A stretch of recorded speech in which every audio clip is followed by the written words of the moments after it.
안녕하세요. 분당서울대학교 병원 순환기내과 윤청한 교수입니다. 요즘 인터넷, 특히 유튜브 등에서 이런저런 건강 정보가 참 많죠. 그런 것들이 정말 건강에 도움이 되는지, 특히 제가 전공하는 심혈관계 질환에 도움이 되는지 분당서울대학교 병원에서 확인해 드리겠습니다.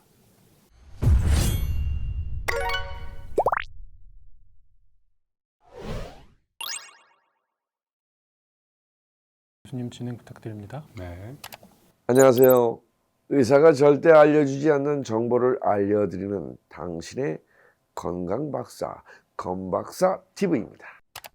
네, 일단 여기서 말씀드리고 싶은 거는 의사가 절대 알려주지 않는 건강 정보라는 것은 없습니다. 현대의학은 모든 정보를 공유하고 나누는 시스템이에요. 그래서 전 세계가 정보를 공유하고 있고 가장 좋은 정보가 무엇인가를 서로 나누면서 그 제일 좋은 치료와 결과를 찾아가는 그런 시스템입니다. 그래서 이런 비방을 얘기하는 이런 것들은 대개 거짓말입니다. 건강한 사람의 혈액은 혈관 속에서 굳는 일이 없지만 혈액에 이상이 생기면 피떡, 바로 혈전이 생깁니다. 현대인들은 나쁜 생활 습관 때문에 피가 많이 탁해져 있는데다 나이가 들면서 혈관이 늙어서 혈액순환까지 잘 되지 않으면 피가 한 곳에 고여 엉키게 되고 이게 그대로 굳으면서 혈관을 막아버립니다. 근데 혈전을 유발시키는 여러 가지 원인 물질들이 있거든요. 그거는 뭔가 탁하게 만들거나 이런 게 아니고 어떤 성분의 농도가 올라가는, 가장 대표적인 게 고지혈증에서 콜레스테롤 수치가 올라가는 것들인데, 그렇다고 콜레스테롤이 올라간다고 해서 혈액이 탁해 보이냐? 그렇지 않습니다. 피가 안 통하면 그 부위가 썩기 시작하겠죠. 하필 그게 뇌로 가는 혈관이면 뇌졸중이 되는 거고 심장으로 가는 혈관이면 심근경색이 돼서 심하면 사망하게 됩니다. 이 혈전은 유전적인 요인과 생활습관 때문에 생기게 되는데요. 이 유전적인 요인은 어쩔 수 없지만 생활습관은 고칠 수가 있습니다. 피가 한 곳에 고여서 생기는 거라고 말씀드렸죠. 그렇기 때문에 혈액순환을 좋게 만들어주면 해결됩니다. 뭘 하면 혈액순환이 잘 이루어질까요? 일단 운동을 꼽을 수 있습니다. 첫 번째로는 유산소 운동을 통해 심장이 펌프질하는 능력을 올리면 그만큼 몸 곳곳에 피를 잘 전달할 수 있습니다. 한 주에 3번씩 1시간 정도 숨이 찰 정도로 빠르게 걷거나 달리면 도움이 참 많이 됩니다. 이 말씀은 꼭 새겨 들으십시오. 정확한 운동법을 얘기해 주신 거기 때문에 이 말씀은 꼭 기억하시고 실천해 주시기 바랍니다. 두 번째는 아스피린을 주기적으로 복용하는 것입니다. 두통약이 왜 혈액순환에 도움이 되는지 궁금하신 분들이 계실 텐데요. 아스피린을 복용하면 피가 묽어지기 때문입니다. 그러니 약간의 펌프질만 해도 피가 쭉쭉 잘 순환하겠죠. 매일 아스피린을 복용하는 것은 WHO에서도 심혈관 질환 예방을 위해 필수적으로 권고하는 사항입니다. 예, 아스피린이 피를 묽게 한다는 개념은 잘못된 개념입니다. 아까 전에 말씀드렸다시피 피가 탁해졌다, 진해졌다 이런 개념은 없습니다. 아스피린이 혈전을 예방하는 것은 혈소판에 있는 한 성분을 아스피린이 억제하면서 혈소판이 서로 이렇게 엉기지 않게 만들어서 혈전이 생기는 가장 시초인 혈소판 응집이라는 현상을 억제하기 때문에 그런 혈전 형성을 예방하는 효과가 있습니다. 예전에 좋은 치료법이 없었던 시기에, 아스피린밖에 없었던 시기에 중풍이나 심근경색 예방을 위해서 아스피린의 복용이 한때 많이 권고됐었습니다. 그런데 현재는 고혈압, 고지혈증, 당뇨약 등이 좋아지면서 아스피린이 설 자리를 잃어가고 있습니다. 그래서 현재는 혈전이 발생했던 병력이 있는 환자나 정말로 혈전이 생길 게 굉장히 걱정되는 동맥경화가 아주 심한 환자들에서만 아스피린 복용이 권장되고요. 아무런 병이 없는데 아스피린 복용하는 것은 권고되고 있지 않습니다. 아스피린을 복용하게 되면 1%의 환자들에서 피할 수 없는 출혈이 발생합니다. 그 출혈 부작용이 위험하기 때문에 일반적인 건강한 환자들에서는 아스피린 복용이 권고되고 있지 않습니다. 혈액순환을 좋게 만든다는 상품들이 굉장히 많은데 혈액을 더 잘 순환하게 하면 혹시 좋은 점이 있나요? 혈액은 우리 몸에 필요한 곳에 필요한 만큼 보내지도록 우리 몸이 고안되어 있습니다. 그래서 과하게 피를 보낸다고 좋지 않습니다. 혈액이 너무 과하게 흘러가게 되면 심장이 쉽게 피곤해지고 심장이 쉽게 피곤해지면 더 빨리 죽게 되는 겁니다. 아스피린만 잘 먹어도 급성 심근경색이나 뇌졸중으로 병원에 실려갈 확률이 크게 낮아집니다. 하지만 걱정되는 게 있죠. 아스피린을 먹어도 혈액순환이 근본적으로 좋아지는 건 아니기 때문에 평생 먹어야 하는 단점이 있는데 아무래도 자연물질이 아닌 약이다 보니 간에 무리가 되는 것입니다. 제일 좋은 것은 역시 우리가 매일 먹는 자연식품을 통해서 혈전을 다 녹여서 배출하는 것이겠죠. 여기서 또 한 말씀 드리고자 하는데요. 자연 물질이 간에 좋다라는 것은 잘못된 믿음입니다. 자연 물질에 뭐가 들어있을지 알 수 없는 물질들이 많고 또 대개 여러 가지 물질이 섞여 있는 복합 물질인 경우가 많습니다. 그럴 경우에 우리가 예상치 못한 간 부작용이 발생하는 경우가 흔합니다. 우리가 생약제나 이런 것들을 복용했을 때 간 부전의 발생 비율이 단일 성분의 약제를 복용했을 때 발생하는 간 부전의 그 비율보다 훨씬 높습니다. 그렇기 때문에 단일 약제인 아스피린 또는 단일 약제인 콜레스테롤 억제제 이런 것들을 복용하는 것이 간에 대해서 훨씬 안전하다. 이런 부분을 강조드리고 싶습니다. 그런 식품이 있을까요? 네, 있습니다. 지금부터 말씀드린 것들을 매일 물 대신 마시면 혈전이 싹 녹아 없어져 버립니다. 첫 번째, 양파입니다. 이 양파에는 항응고제 성분이 있어서 혈액순환을 개선하는 것뿐만 아니라 이미 생긴 혈전도 녹입니다. 또한 혈관 노화를 방지하고 보호해주는 케르센틴이라는 성분을 함유하고 있기 때문에 좋은 콜레스테롤인 HDL 콜레스테롤을 증가시켜 혈압을 낮춰주고 체내 독소도 제거해줍니다. 자, 양파가 그렇게 좋고 케르세틴이라는 물질이 그렇게 좋았다면 다국적 제약회사들이 서로 앞장서서 약제로 개발했을 것입니다. 케르세틴을 정제해서 약으로 만든 회사는 주식 대박을 맞았을 겁니다. 근데 그런 회사 들어보신 적이 있나요?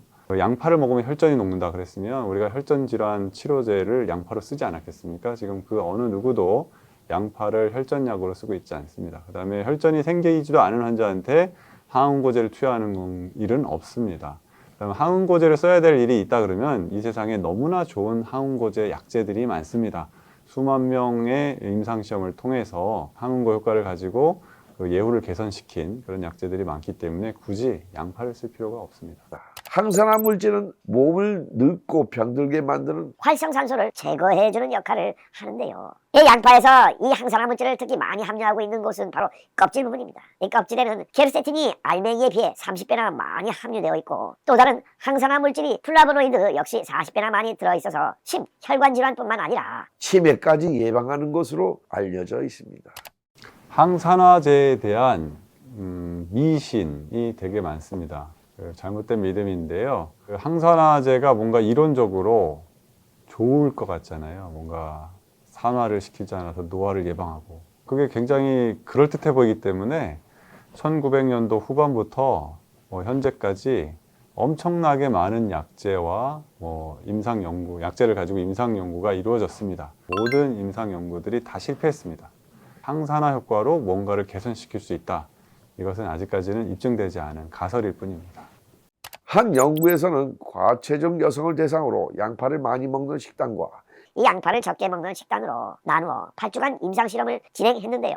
양파를 많이 섭취한 그룹에서 콜레스테롤 감소의 폭이 훨씬 컸습니다. 다만 이 양파를 생으로 마시면 먹기도 힘들고 섭취율도 떨어지기 때문에 즙으로 만들어 먹거나 이 뜨거운 물에 우려서 매일 물처럼 마시면 더욱 좋습니다.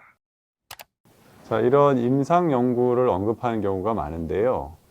이 임상 연구의 구체적인 내용을 적시하지 않으셨기 때문에 제가 감히 비판하기가 어려운 점도 있겠습니다만은 저런 임상 연구가 굉장히 소규모로 진행되었을 거나 또는 임상 연구라 하면 식약처의 허가를 받아야 되는데 과연 저런 임상 연구가 식약처 허가를 받았을지도 의문입니다. 왜 임상 연구를 진행하기 매우 어렵거든요.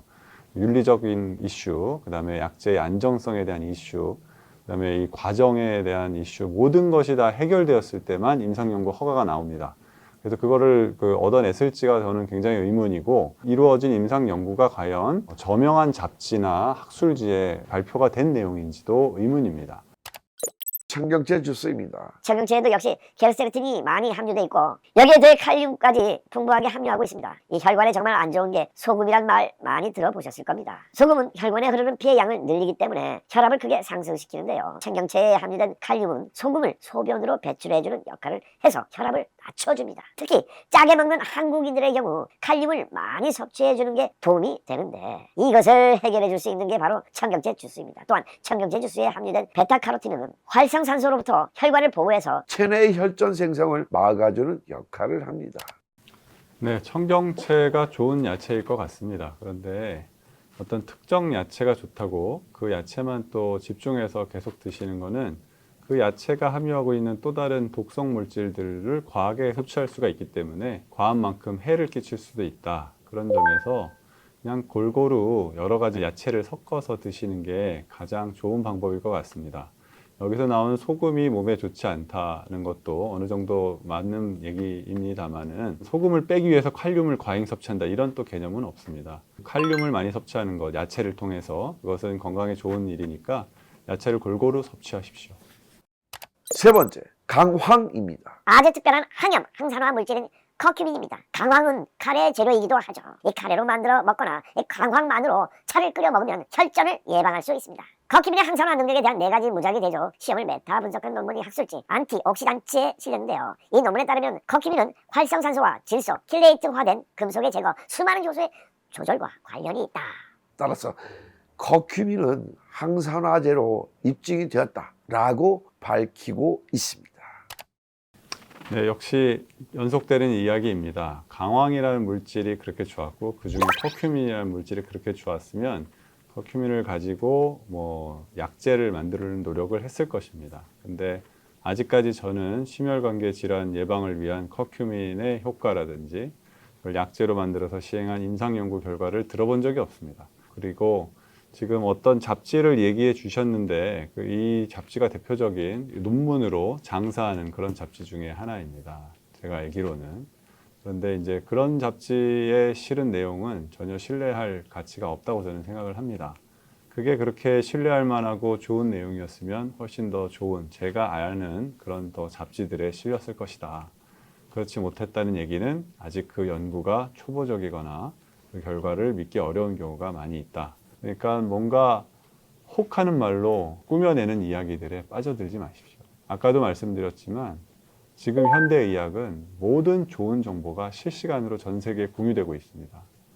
우리가 가지는 철학적 가치는 더 좋은 치료를 많은 환자들에게 하기 위해서 가능한 한 많은 정보를 공유한다입니다. 그래서 온라인에 의학 연구 이런 검색하는 엔진들이 너무나 훌륭한 것들이 나와 있고 거기에 어떤 숨김없이 아주 기초적인 데이터까지 다 모두 올리도록 그렇게 가이드라인들은 제시하고 있습니다. 그러니까 아무도 모르는 비방을 자꾸 표방하시는 분들은 대부분 다 사기꾼이라고 보시면 되겠습니다.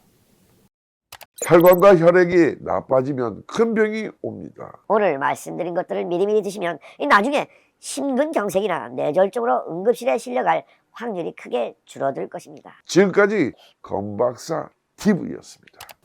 건강하고 오래 심근경색 중풍 없이 살고 싶은 인간의 욕망이 큽니다. 그런 인간의 욕망은 전 세계적인 것이기 때문에 지금까지 많은 연구들이 이루어졌고요. 그 연구는 과거 진시황 때부터 있었겠죠. 진시황이 불로초를 찾아서 사람들을 보내고 연구했으니까요. 그런데 이제 현재에 이르러서 큰 진전이 있었고 사람의 수명을 연장하는 여러 가지 약제들이 나와 있습니다. 그것은 멀리 있지 않습니다. 바로 고혈압약, 고지혈증약, 당뇨약, 질병이 있는 환자에서의 항혈전 약물들 이런 약들이 입증된 약들입니다. 그러니까 괜히 먼 곳에서 찾지 마시고 고혈압, 고지혈증, 당뇨라는 병이 있으시다면 그런 약을 드시는 것을 서슴지 말으셨으면 좋겠고요. 그게 오래 사는 길을 보장해 드리는 겁니다. 나에겐 기저질환이 없다. 그랬을 때 가장 먼저 하셔야 될 것은 건강한 식생활, 골고루 섭취하시고 어떤 특정 식품을 과하게 섭취하시는 편식을 하지 마십시오. 그리고 아까 이분이 말씀하셨듯이 운동을 열심히 하셔야 됩니다. 예전에는 유산소 운동을 많이 강조했지만 현재는 유산소 운동이건 근력 운동이건 골고루 열심히 하셔서 운동의 강도를 높이 하실 수 있으면 더 높이 하시는 게 더 오래 사실 수 있는 방법입니다. 마지막으로 담배를 태우지 마십시오. 담배는 혈관 건강에 굉장히 안 좋습니다. 담배를 태우시면 폐가 안 좋아진다고 생각하시는 분들이 많은데 그 이전에 담배 연기가 폐를 통해서 혈액으로 흡수됩니다. 그래서 온몸의 혈관을 타고 돌게 되고요. 마지막으로는 콩팥으로 걸러져서 소변으로 빠져나가게 됩니다. 그래서 담배를 태우시는 분들이 온몸의 혈관의 동맥경화가 빨리 진행하고 젊은 남자들이 돌연사 심근경색이 발생해서 갑자기 죽어버리는 그런 일들이 많이 생깁니다. 그리고 그게 콩팥을 거쳐 방광으로 나가기 때문에 신장암, 방광암 이런 암도 많이 생기시는 겁니다. 이해가 안 가시죠? 담배를 태우는데 왜 방광암이 생기냐? 그게 우리 몸에 흡수됐다가 콩팥으로 걸러서 나가기 때문에 그렇습니다. 그러니까 담배를 끊는 노력을 반드시 하셔야 됩니다. 지금까지 도움이 많이 되셨나요? 건강한 정보, 정확한 정보를 가지고 앞으로 건강관리 잘 해나가셨으면 좋겠습니다. 감사합니다.